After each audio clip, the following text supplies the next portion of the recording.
যে দলগুলো LDP, CPB, 12 দলীয় জোট যায়নি, বাসদ যায়নি, এই দলগুলোকে বাদ দিয়ে কি ঐক্য হয়? এটা প্রথম প্রশ্ন। দ্বিতীয় প্রশ্ন হচ্ছে, গতকাল সংক্ষুব্ধ আদিবাসী ছাত্র জনতার উপর নির্মম হামলা হয়, আপনারা এই ঘটনার প্রতিবাদ করেন। শহীদ মিনারে জাতীয় নাগরিক কমিটির আহ্বায়ক নাসিরউদ্দিন পাটোয়ারি বলেছেন, ভারতীয় সেনাপ্রধানের সাথে তাল মিলিয়ে যারা দ্রুত নির্বাচন চায় তারা এই হামলার পেছনে রয়েছে।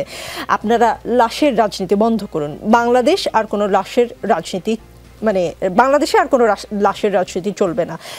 পাটোয়ারি সাহেবকে বিএনপিকে মিন করেছেন। যদি বিএনপিকে মিন করেন, প্রধান উপদেষ্টা যে ঐক্যের কথা বললেন, যে ঐক্যের ভিত্তিতে এই ঘোষণাপত্র হবে, সেই ঐক্যের স্বরূপকে আমরা এই কথাই দেখি, খুঁজে পাই। ধন্যবাদ আপনাকে। আপনি যেটি বলছেন, প্রথম যেটি বলছেন যে 12 দলীয় জোট এবং হচ্ছে বাম গণতান্ত্রিক জোট, তাদেরকে ছাড়া ঐক্য হবে কিনা বা ঘোষণাপত্র, এটি মোটেও নয়। বরং আমরা অক্টোবরে যখন 30টি দলের সাথে বসছিলাম, তখন কিন্তু 12 দলীয় জোট এবং রতন ভাইয়ের স্পোর্ট মনে আছে যে রতন ভাইয়ের সাথে সিপিবির অফিসেও আমরা কিন্তু বৈঠক করেছি। সেখানে কিন্তু আমাদের একটি দাবি ছিল প্রোক্লেমেশন সেগমেন্ট, অর্থাৎ আমরা অনুভব করছি যে সকল দল এবং যে রতন ভাইয়ের ভাষায় জিগাইলো এই টাইপের ছিল না, সিরিয়াস বৈঠক ছিল? না, আমরা সিরিয়াস বৈঠক করেছি সরাসরি, এবং সেখানে আমরা যে 4টি দাবি নিয়ে কিন্তু তাদের সাথে প্রায় ঘন্টা দুয়েকের মতন কিন্তু আমরা আলোচনা করেছিলাম এবং বলেছিলাম যে রাজনৈতিক দলগুলো থেকে এই উদ্যোগগুলো আরও কার্যকর হয়, যেহেতু তারা আমাদের থেকে অভিজ্ঞ কিংবা তাদের রাজনৈতিক সংগ্রামের ইতিহাসটা আরও বেশি। কিন্তু সেই উদ্যোগটা আমরা দেখি না। কিন্তু সরকার যে পদ্ধতিতে দলগুলোকে আমন্ত্রণ জানিয়েছে এবং যেভাবে হচ্ছে বিষয়টিকে তারা বাস্তবায়ন করতেছে, এটি আসলে কার্যকর পদক্ষেপ হয় না এবং এখানে তাদের বেশ কিছু গাফলতি আমরা দেখতে পাচ্ছি। আর আরেকটি বিষয় আপনি যেটি বললেন যে নির্বাচন, জি, আদিবাসী ছাত্র জনতার উপর হামলা হয়, সেই প্রতিবাদ শহীদ মিনারে সেই প্রতিবাদ অনুষ্ঠানে গিয়ে নাসিরউদ্দিন পাটোয়ারি সাহেব বলেছেন, ভারতীয় সেনাপ্রধানের সাথে তাল মিলিয়ে যারা দ্রুত নির্বাচন চায় তারা এই হামলার পেছনে রয়েছে। না, এখানে সেনাপ্রধানের সাথে তাল মিলিয়ে বিষয়টি তিনি বিএনপিকে মিন করেননি। বিষয়টি হচ্ছে যে আমরা দেখেছি ভারতীয় সেনাপ্রধান যে বক্তব্য দিয়েছে, তার এই বক্তব্যের মধ্যে এবং ভারতীয় পররাষ্ট্রনীতি যে অবস্থান নিয়েছে, সে অবস্থানের মধ্যে বাংলাদেশের এই যে লক্ষ মানুষ এবং কোটি মানুষ যে অভ্যুত্থান করেছে এবং একটি অভ্যুত্থান করেছে, সেই অভ্যুত্থানের প্রতি এক ধরনের অবজ্ঞা এবং হচ্ছে অপমান তারা করতে চাচ্ছে। এবং তারা যেটি বলেছে যে নির্বাচিত সরকারের সাথেই তারা হচ্ছে ভারতের সুসম্পর্ক স্থাপন হবে। এবং আমরা আরও যেটি দেখেছি যে ভারতের পররাষ্ট্র মন্ত্রণালয় থেকে তাদের যে আগের 3টি শব্দের মাধ্যমে তারা বাংলাদেশের সম্পর্ক স্থাপন হচ্ছে স্থিতিশীলতা, শান্তিপূর্ণ এবং হচ্ছে প্রগতিশীল, এই 3টা নীতিতে তারা বাংলাদেশের সাথে সুসম্পর্ক দেখতে চায় বাংলাদেশকে। নতুন 2টি শব্দ তারা ইনক্লুড করছে, একটি হচ্ছে গণতান্ত্রিক এবং আরেকটি হচ্ছে ইনক্লুসিভ বাংলাদেশ। অর্থাৎ এই যে নতুন 2টি শব্দ তারা 5ই আগস্ট পরবর্তীতে সংযুক্ত করেছে, এই নতুন 2টি শব্দ তার মানে 5ই আগস্টের পূর্বে বাংলাদেশে ভারত যদি এই 2টি শর্ত রেখে বাংলাদেশের সাথে সম্পর্ক স্থাপন করতে চাইতো, তার মানে এই 2টি জিনিস অনুপস্থিত ছিল। একই সাথে রাষ্ট্রবিজ্ঞানের ভাষায় যে কোনো গণ অভ্যুত্থান হচ্ছে সর্বোচ্চ ম্যান্ডেট সরকারের জন্য। বর্তমান যে সরকারটি আসছে, এটি জনগণের সরকার এবং সকল দল অংশীজনেরই একটি সরকার।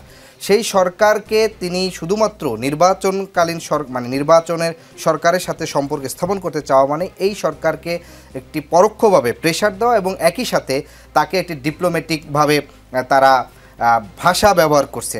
যেটি আমরা দেখেছি যে গত 3 দিন আগে বাংলাদেশ ভারত সীমান্তে তারা যে অবৈধভাবে যে হচ্ছে বেড়া নির্মাণ করতে চেয়েছে, সেইটার সাথে কিন্তু এটার কিন্তু একটি সম্পর্ক আমরা দেখতে পাই। ফলে নাসিরউদ্দিন পাটোয়ারি তিনি যেটি বলেছেন যে আমরা বারবার বলে আসছি যে শেখ হাসিনা পালিয়ে গেলেও রাষ্ট্রের গুরুত্বপূর্ণ জায়গাগুলোতে প্রশাসনে এখনও পর্যন্ত ফ্যাসিবাদের দোসররা বসে আছে।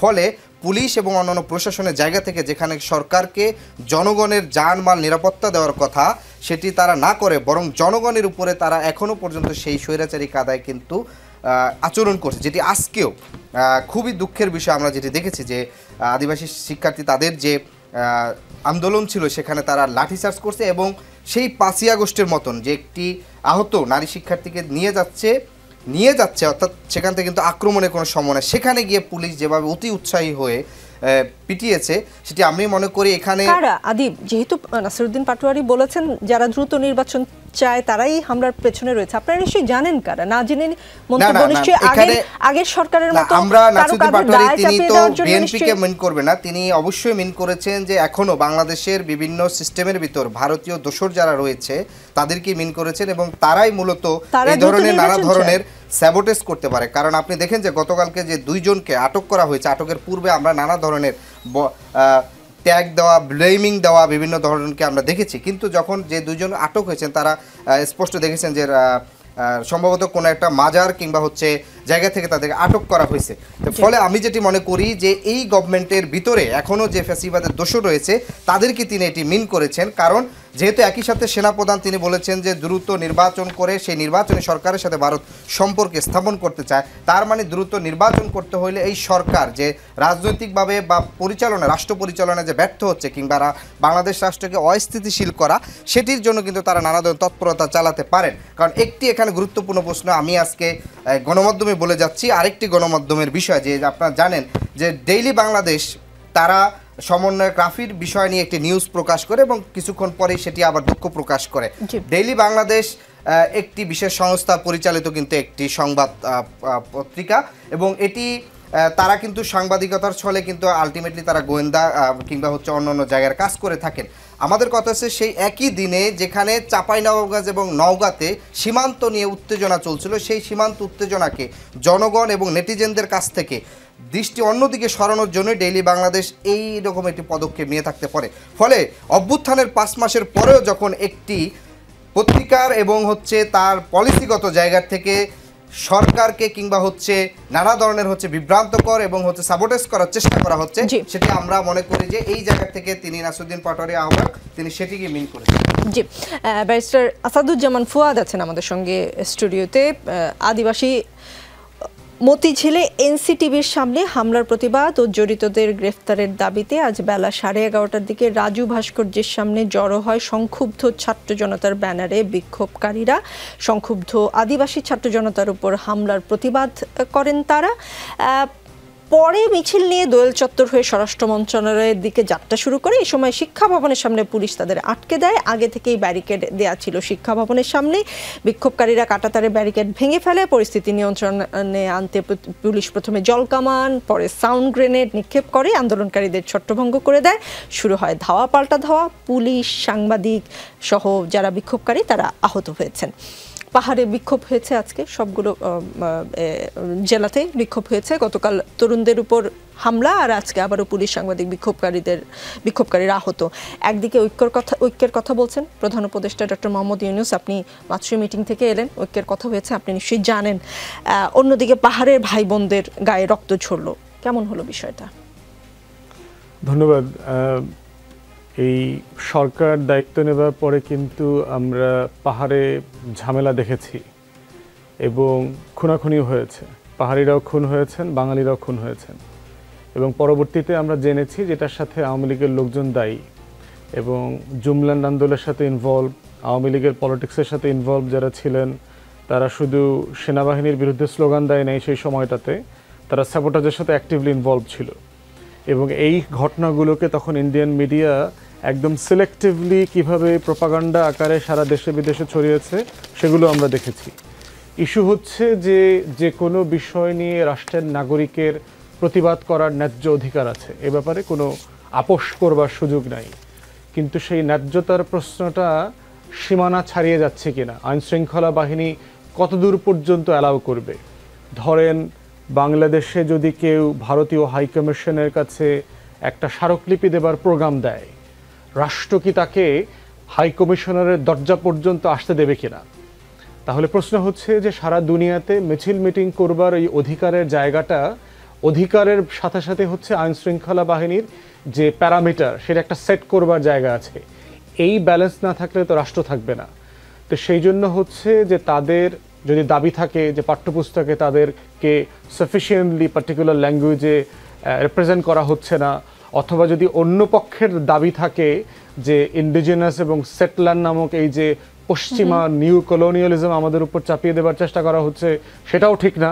দুই পক্ষেরই প্রতিবাদ করবার, মিছিল করবার রাইট আছে।